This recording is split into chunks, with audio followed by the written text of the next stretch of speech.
রাষ্ট্রপতির চমকপ্রদ সেই সাক্ষাৎকার, যেখানে তিনি চমকপ্রদ অনেক কথা বলেছেন। তিনি বলছেন যে তাকে তার যে সেটিকে যদি অর্থ করে বা তার ভাবার্থ বলি, তাকে একরকম অবরুদ্ধ করে রাখা হয়েছে এই পুরোটা সময়, বা অদৃশ্য একটা কারাগারে তিনি ছিলেন। তার নামে অনেক কিছু হয়েছে যার কিছুই তিনি জানতেন না, বা অনেক কিছুই জানতেন না। তার মত নেওয়া হয় নাই বা অগ্রাহ্য করা হয়েছে। এই যে বিষয়গুলো উঠে এলো, আমি প্রথমে আসলে আপনার কাছে জানতে চাই, তার পুরো সাক্ষাৎকারটা নিয়ে আমি কিছু কিছু বিষয় আপনার কাছে জানতে চাইবো, কিন্তু প্রথমেই জানতে চাই এই যে বিষয় ঘটে গেল, এটি কি একটা আইনগতভাবে ব্যবস্থা নেবার মতো বিষয় কিনা, বা শাস্তিযোগ্য ব্যবস্থাযোগ্য কোনো বিষয় কিনা, রাষ্ট্রের এক নম্বর ব্যক্তিকে অবরুদ্ধ করে রাখা বা তার মত অগ্রাহ্য করা? ধন্যবাদ আপনাকে এবং যারা শুনছেন সকলকে আমার পক্ষ থেকে শুভেচ্ছা ও সালাম।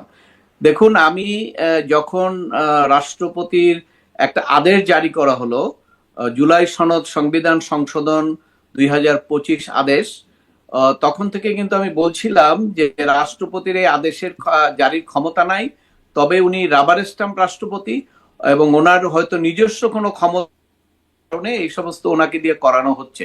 এটা কিন্তু আমি আরো 1 মাস আগে এই কথাগুলো বলেছি। তো আজকে কারণ আমার কাছে মনে হয়েছিল, কারণ এই ধরনের আদেশ তো রাষ্ট্রপতি স্বেচ্ছায় ওনার জারি করার কথা না, কারণ উনি তো বিচারক ছিলেন, ডিস্ট্রিক্ট জাজ ছিলেন, এবং উনি তো জানেন আইন কানুন সম্পর্কে, তাই না? বিশেষ করে রাষ্ট্রপতির ক্ষমতা কি এটাও জানেন। তো ওই প্রসঙ্গে আমি বলেছিলাম। তো আজকে কালের কণ্ঠের সঙ্গে যে সাক্ষাৎকারটা আমি অনলাইনে দেখলাম, সেখান থেকে কিন্তু আমার কাছে যে বিষয়টা মনে হয়েছিল আগে, সেটি বাস্তব হলো। সেটা হলো যে রাষ্ট্রপতি আসলে স্বাধীনভাবে কোনো কাজ করেননি। এক্ষেত্রে দুটো জিনিস হবে। একটি হলো, প্রথমত হলো রাষ্ট্রের সর্বোচ্চ পর্যায়ের যে পদ, যেটাকে কলঙ্কিত করা হয়েছে, এবং যারা এবং এই তাকে যে অবরুদ্ধ করে রাখা, স্বাধীনভাবে কাজ করতে না দেওয়া, তার কাছ থেকে নামে বেনামে তার সবকিছু করা, যারা করেছেন তারা, নাম না বলি আমি বলবো, সে যত উপরের পদই থেকে থাকুক না কেন, প্রত্যেকটা লোকের কিন্তু রাষ্ট্রদ্রোহীর অভিযোগে তাদের বিরুদ্ধে ব্যবস্থার সুযোগ সৃষ্টি হবে ভবিষ্যতে, আজকে হোক আর কালকে হোক, এটা অবধারিত। কারণ হলে আপনি জানেন, একটা রাষ্ট্রের প্রধান যিনি, তার সঙ্গে যদি এই ধরনের মেকানিজম করা যায়, তাহলে তো আর দেশ থাকে না। আপনি জানেন যে এই রাষ্ট্রপতিকে অপসারণের জন্য যখন বিভিন্নভাবে চক্রান্ত হয়েছিল এবং বিভিন্নভাবে আন্দোলন শুরু হয়েছিল, তখন কিন্তু বিএনপির মতো রাজনৈতিক দল সরাসরি বলেছিল যে রাষ্ট্রপতিকে পদত্যাগ করলে সেখানে সাংবিধানিক সংকট সৃষ্টি হবে, যেটা আমিও কিন্তু ওই ব্যাখ্যায় দিয়েছিলাম। এরপরে বিএনপি সেই ব্যাখ্যা দিয়েছে, এবং সেটি থাকার কারণে পরবর্তীকালে যারা রাষ্ট্রে পরিচালনা করেছেন, তারা তখন একটা টেকনিক বের করলেন যে কিভাবে রাষ্ট্রপতিও থাকবে, সাংবিধানিক পদ্ধতিও থাকবে, কিন্তু তার কাছ থেকে যে কোনো ভাবে হোক তারা যেটা চান সেগুলো করে নেওয়া। এখন কিন্তু একটা বড় ধরনের লিগ্যাল কনসিকুয়েন্স হবে এখানে, অন্য একটা। সেটা হলো, ধরেন এই যে অর্ডিন্যান্স গুলো জারি করা হয়েছে, সেখানে কিন্তু ওখানে আইনে বলা আছে যে রাষ্ট্রপতির নিজের স্যাটিসফ্যাকশন লাগবে, তাই না? এই যে আন্তর্জাতিক অপরাধ ট্রাইব্যুনালের 2টা অ্যামেন্ডমেন্ট করেছেন, 24 সালে একটা, 25 সালে একটা। 24 সালে এই যে ডিসিপ্লিনারি ফোর্সের অ্যামেন্ডমেন্ট করে আজকে সেনাবাহিনীর এদেরকে যে বিচার করছেন, ওগুলো তো ওই সংশোধনী অর্ডিন্যান্সের বলেই হচ্ছে।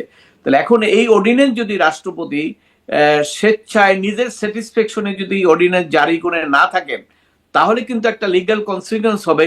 ওই অর্ডিন্যান্সের নিয়েই তখন একটা প্রশ্ন আসবে এবং চ্যালেঞ্জ হবে, এবং সেগুলো নিয়ে একটা আইনি বিতর্কের মধ্যে জড়িয়ে পড়তে হবে। বিশেষ করে ওই অর্ডিন্যান্সের বেসিসে কিন্তু বিচার হচ্ছে, ওই অর্ডিন্যান্সের বেসিসে অনেক কর্মকাণ্ড হচ্ছে, ওই অর্ডিন্যান্সের বেসিসে অনেক আইনি প্রক্রিয়া চলছে।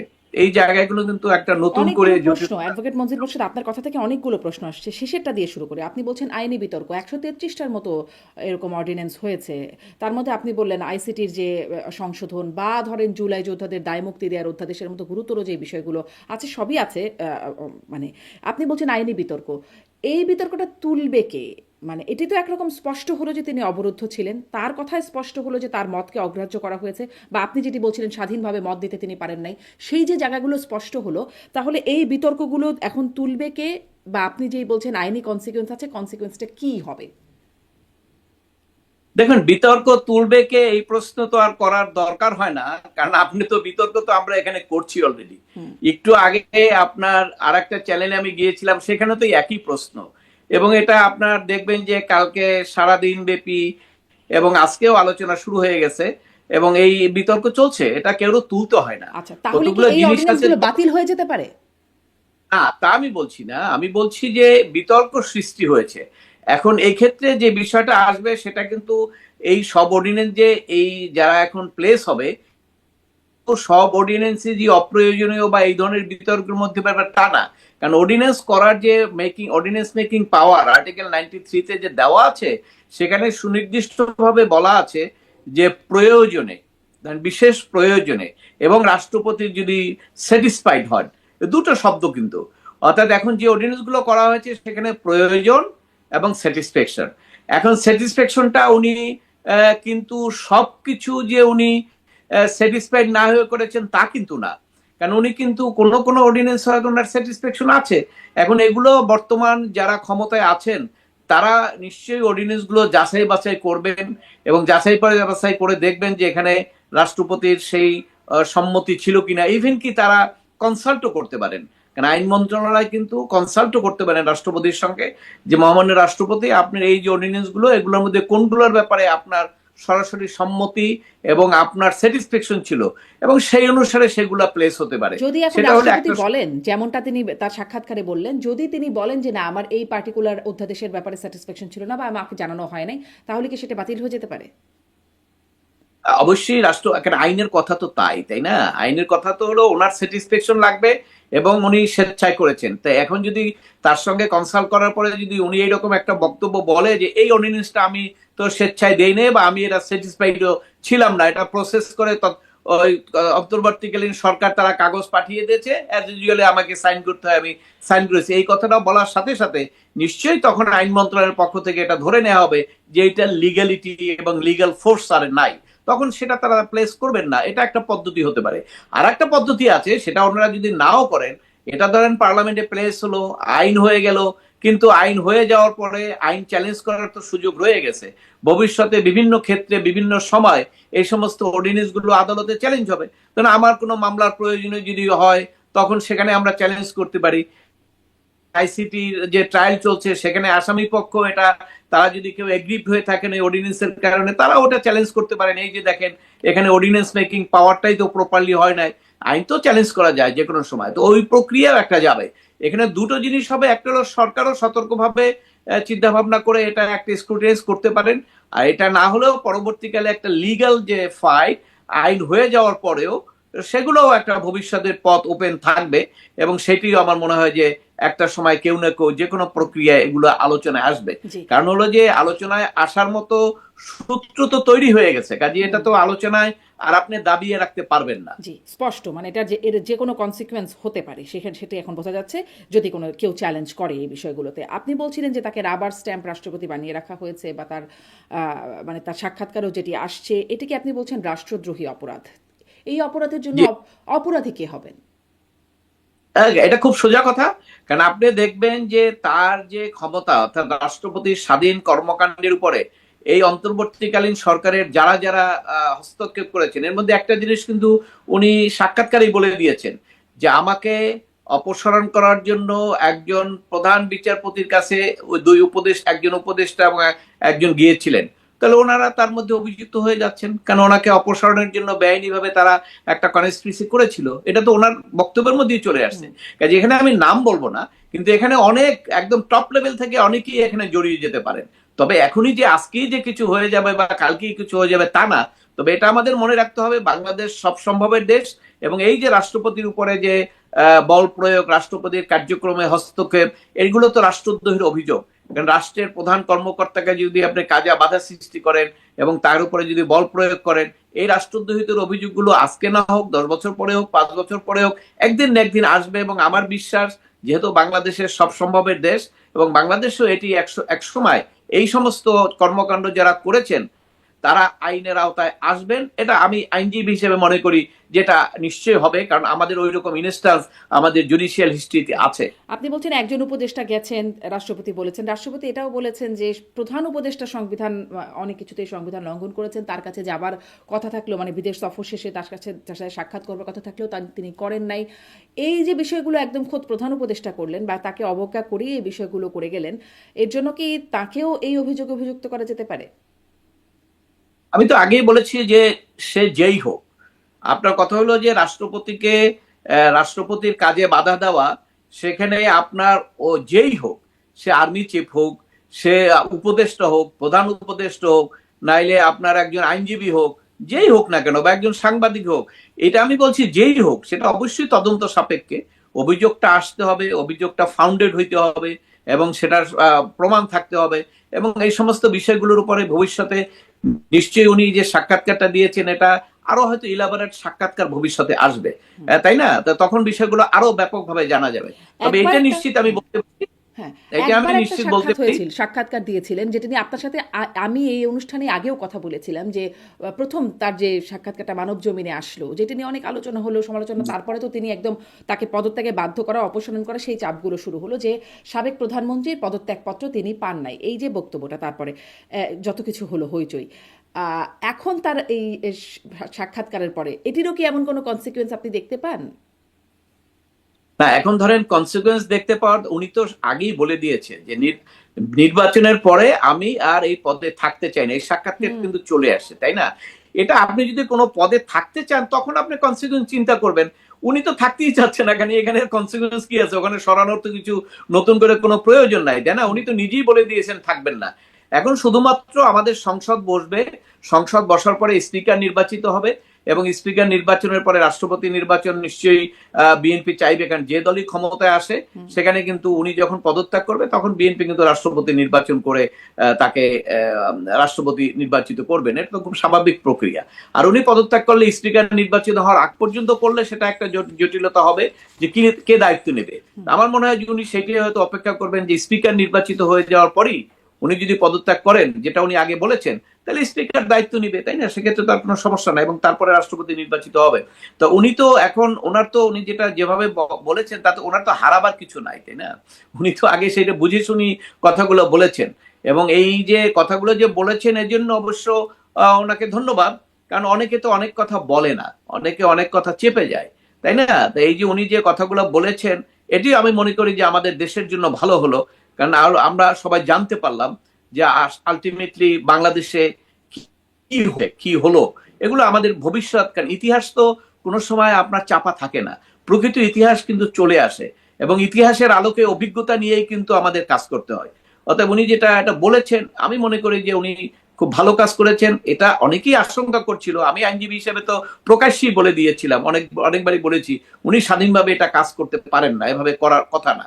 কিন্তু তারপরে এখন আজকে তো সব প্রকাশ্যে আসলো যে আসলে উনি স্বাধীনভাবে করেন নাই। এটা অত্যন্ত দুঃখজনক যে একজন মহামান্য রাষ্ট্রপতি, যিনি সংবিধান বলে, সংবিধান অনুসারে যিনি হলেন সর্বোচ্চ অভিভাবক, তার সঙ্গে যদি আপনার বেআইনি ভাবে তার অধীনে যারা আছেন, তার কাছ থেকে যারা শপথ নিয়েছেন, তারা যদি এই বেআইনি কর্মকাণ্ডগুলো করেন, এটাকে জাতি বা দেশের রাজনৈতিক দলগুলো কিভাবে নিবে, এটা হয়তো কালকে পরশু আপনার বিভিন্নভাবে আলোচনার মধ্যে দিয়ে চলে আসবে।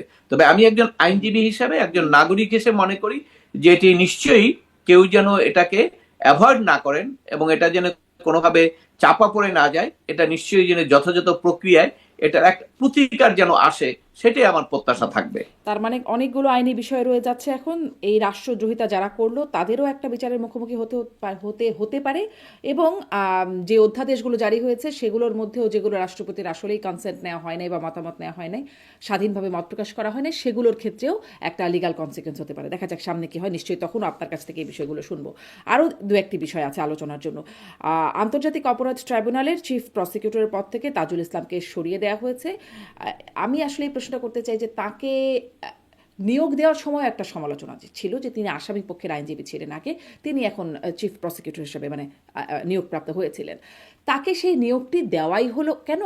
আর এখন এসে মানে সেই নিয়োগ দেওয়ার পেছনে যৌক্তিকতা কি ছিল, আর এখন সরিয়ে দেওয়ার পেছনে এই যৌক্তিকতা কি? দেখুন, নিয়োগ দেওয়াকালীন সময় তো তখন যারা ক্ষমতায় ছিলেন, সেখানে আপনার ধরেন জামাতে ইসলামের তো একটা বড় ভূমিকা ছিল, তাই না? বিভিন্ন পদে তারা নিয়োগ দিয়েছেন, এবং আপনি জানেন এটা বিএনপি পরবর্তীকালে বিভিন্ন সমালোচনা করেছে। এটা দুই দলের মধ্যে একটা টানাপোড়েন চলছিল, কারা কারা কোন পদ দখল করেছেন। তো এখানে তারা যেহেতু যুদ্ধ অপরাধের আন্তর্জাতিক অপরাধ ট্রাইব্যুনালের যে বিচারটা, সবচেয়ে ক্ষতিগ্রস্ত দল হলো জামাত, কারণ জামাতের কয়েকজনের ফাঁসি কার্যকরী হয়েছে, এবং তারা একটা ভোকাল ছিল, এবং ওই সাজার কারণে তাদের অনেকেরই কিন্তু মৃত্যুদণ্ড হয়ে গেছে, তারা আর জীবিত নাই। অতএব সেদিক থেকে জামাত কিন্তু খুব ক্ষতিগ্রস্ত হয়েছে, এবং সেদিক থেকে তারাও চেয়েছিল যে এই যুদ্ধ অপরাধীর এই আইনের মধ্যেই যারা তাদেরকে সাজা দিয়েছে, যে সমস্ত রাজনৈতিক দল, তাদেরকেও এই আইনের মার কাছে এখান থেকেই তারা সাজা দিবে, এরকম একটা পরিকল্পনা তো ছিল তাদের।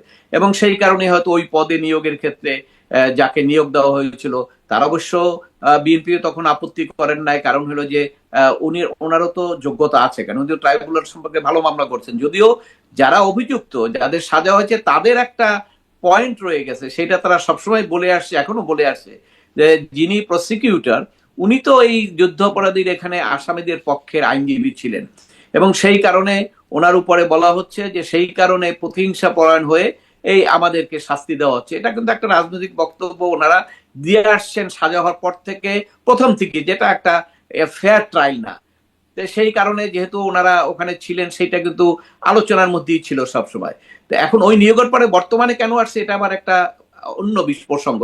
কারণ আপনি জানেন বিশ্বব্যাপী এটা একটা আপনার আছে সিস্টেম, রাজনৈতিক দলগুলো যখন ক্ষমতায় আসে তখন কি পয়েন্টগুলো, অনেক অনেক পয়েন্টগুলো আছে যেখানে তাদের নিয়োগগুলো তারা তাদের রাজনৈতিক দলের সমর্থক লোকজন দিয়ে দেওয়া হয়। এবং এখানে যাকে নিয়োগ দেওয়া হয়েছে তাকে আমি ব্যক্তিগতভাবে চিনি।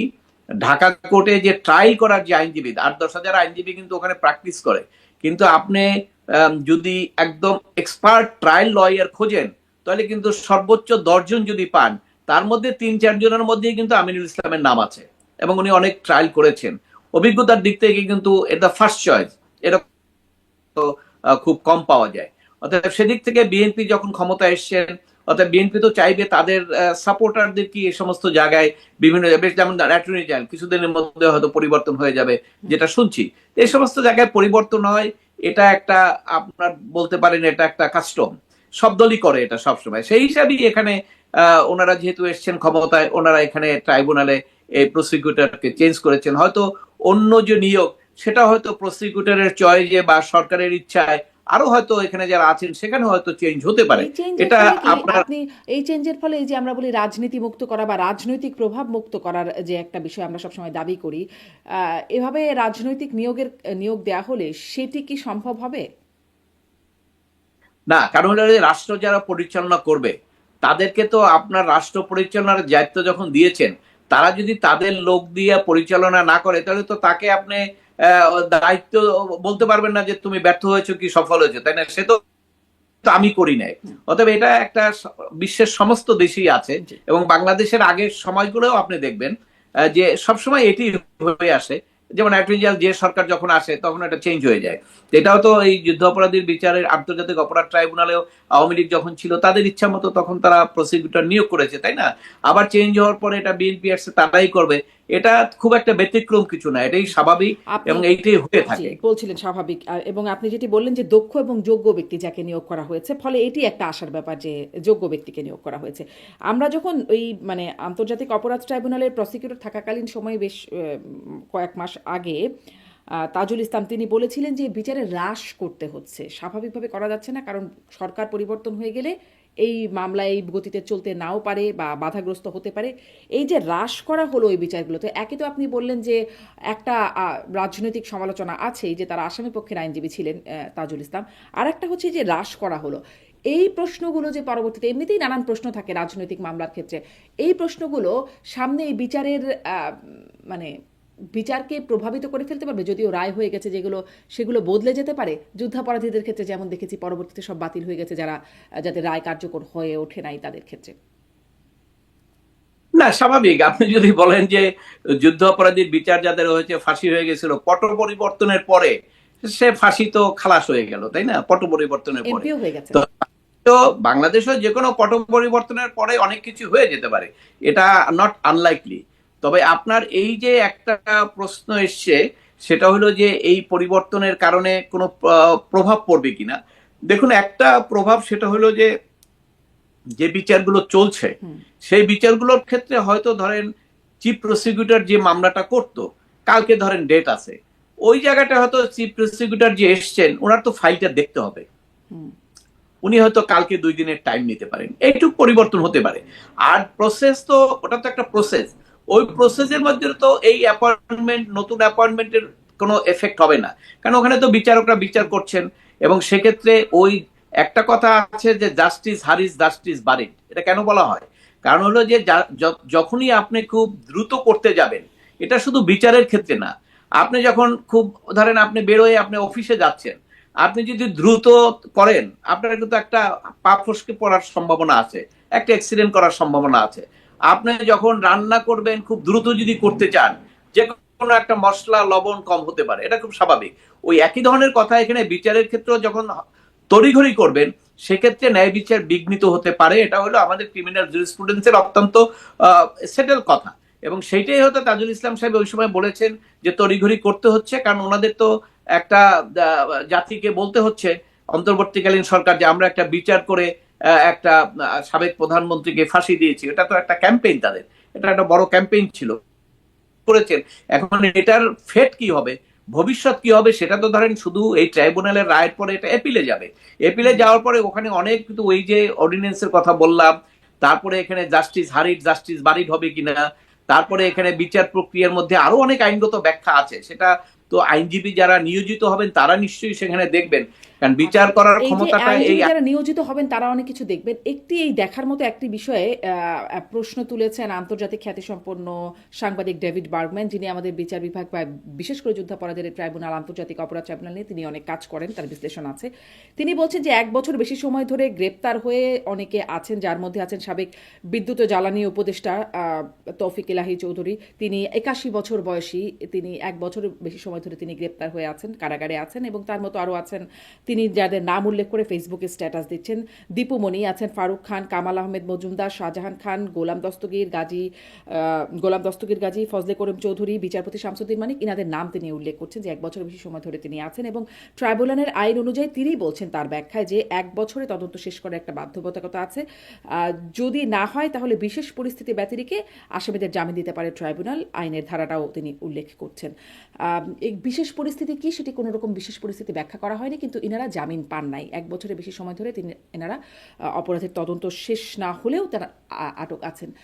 এই যে আইনজীবীর পরিবর্তন হলো বা প্রসিকিউশনের চিফ প্রসিকিউটর বা টিমের যে পরিবর্তন হচ্ছে, তাতে আসলে এই বিষয়গুলোর কোনো সুরাহা হবে কিনা? দেখুন, একটা প্রভাব আছে, নাই যে তা না। প্রথমত হলো যে জামিন দেওয়ার বিষয়টা তো বিচারক ঠিক করবেন, তাই না?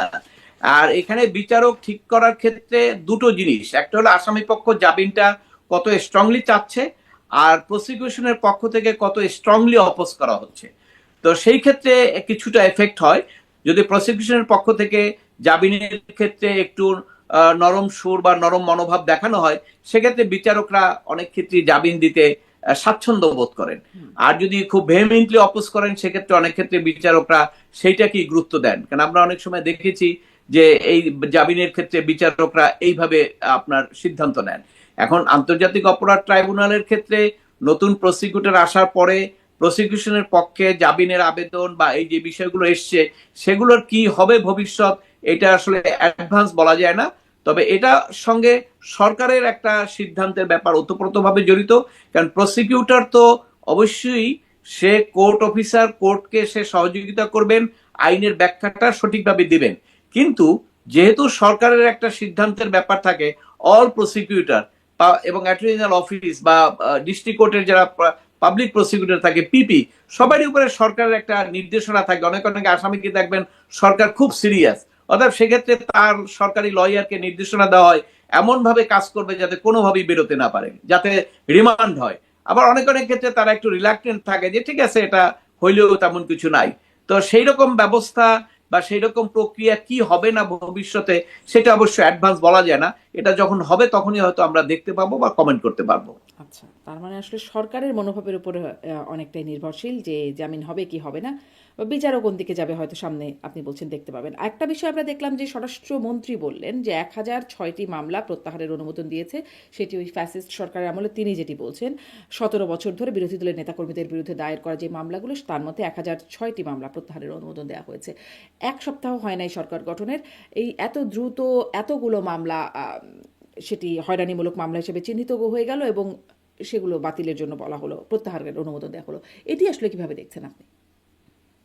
দেখুন, রাজনৈতিক মামলা তো এটা হয়রানিমূলক, এটা খুব স্বাভাবিক, এটা বলে আসা হয়েছে, এবং 15-16 বছরে তো অনেক মামলা হয়েছে। এর আগে কিন্তু অন্তর্বর্তীকালীন সরকারও সম্ভবত আমার যতটুকু মনে পড়ে 12 হবে মামলা হয়তো প্রত্যাহার করেছিল, এবং এই পরবর্তী এইগুলোর ব্যাপারে হয়তো কিছুটা ইনভলভমেন্ট বা অফেন্সের ক্যারেক্টার দেখে হয়তো তারা করেন নাই, কিন্তু বিএনপি সরকার ক্ষমতায় আসার পরে তারা হয়তো দেখেছেন এটা পুরোপুরি রাজনৈতিক, এই কারণে তারা করেছেন।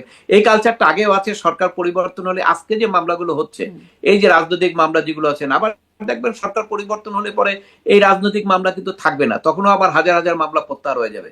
তবে একটা ভালো কথা বলেছেন আজকে স্বরাষ্ট্রমন্ত্রী, সেটা হলো যে এই যে মিথ্যা মামলাগুলো হয়েছে সেগুলোর ব্যাপারে উনি কিন্তু একটা কমেন্ট করেছেন, যেগুলো দেখা হবে। কারণ এটি কিন্তু অন্তর্বর্তীকালীন সরকারের উপদেষ্টা থেকে শুরু করে সবাই কিন্তু বলে আসছিল যে এই যে এক একটা মামলায় 500-700 আসামি, এবং 1 নম্বর 2 নম্বর ওই কম্পিউটার করা যেগুলো, সেগুলোই দেওয়া হয়েছে, এবং অনেক অনেক জায়গায় চাঁদাবাজি হচ্ছে, অনেক অনেক জায়গায় বাদী বলতেছে আমি এদেরকে চিনি না, এরকম এফিডেভিটও অনেক মামলায় দেওয়া হচ্ছে। কিন্তু যে কোনো প্রক্রিয়ার কারণে হোক, তারা কিন্তু ওই নাম থাকার কারণে, এর মধ্যে যে আপনি অপরাধের বিষয় পারে 10 জন 20 জন 50 জন 100 জন, কিন্তু হাজার হাজার লক্ষ লক্ষ মানুষ তো জেলখানায় আছে, তাই না? তো এইগুলো তো আপনার ন্যায় বিচারের পরিপন্থী। অতএব সেই জায়গাটায় আমার মনে হয় সরকার যদি এই মামলাগুলো তড়িৎ ভিত্তিতে যদি এইভাবে একটা কমিশন করে, বা যে কোনো প্রক্রিয়ায় যে এই নিরপরাধ মানুষগুলোকে এই মামলা থেকে কিভাবে অব্যাহতি দেওয়া যায়, বা কিভাবে জামিন প্রক্রিয়ায় বেরোতে পারে, সেই ব্যাপারে যদি সরকার একটু অগ্রণী ভূমিকা পালন করে, তাহলে হয়তো এদের মানবাধিকার আরো নিশ্চিত করা সম্ভব হবে। জি। ব্যবস্থা আপনি বলছেন স্বরাষ্ট্রমন্ত্রী যেটা বলছে নিশ্চয়ই আশার ব্যাপার। কিন্তু আমরা গত সরকারের মানে অন্তর্বর্তী সরকারের সময় আইন উপদেষ্টাকে বলতে শুনেছি বারবার যে মামলা ভিকটিম বা যিনি শিকার তিনি যদি মামলা করেন তাহলে সেটি তার ব্যাপার, সেটি নিয়ে আসলে সরকার কিছু করতে পারে না। যদিও আপনি যেটি বলছিলেন যে তাদের আমলেই অনেক মামলা, এমনকি ডক্টর ইউনূস থেকে শুরু করে প্রধান উপদেষ্টা থেকে শুরু করে অনেকের মামলা প্রত্যাহার হয়েছে। এখন আমরা দেখলাম সরকার ক্ষমতা নেওয়ার সাথে সাথে 1 সপ্তাহ যেতে না যেতেই 1006টি মামলা প্রত্যাহার করা হলো। তার মানে ওই বক্তব্যটা আসলে কি মানে ওই বক্তব্যটার কি ভিত্তি আছে যে ভুক্তভোগী মামলা দিয়েছে সরকারের কিছু করার নাই?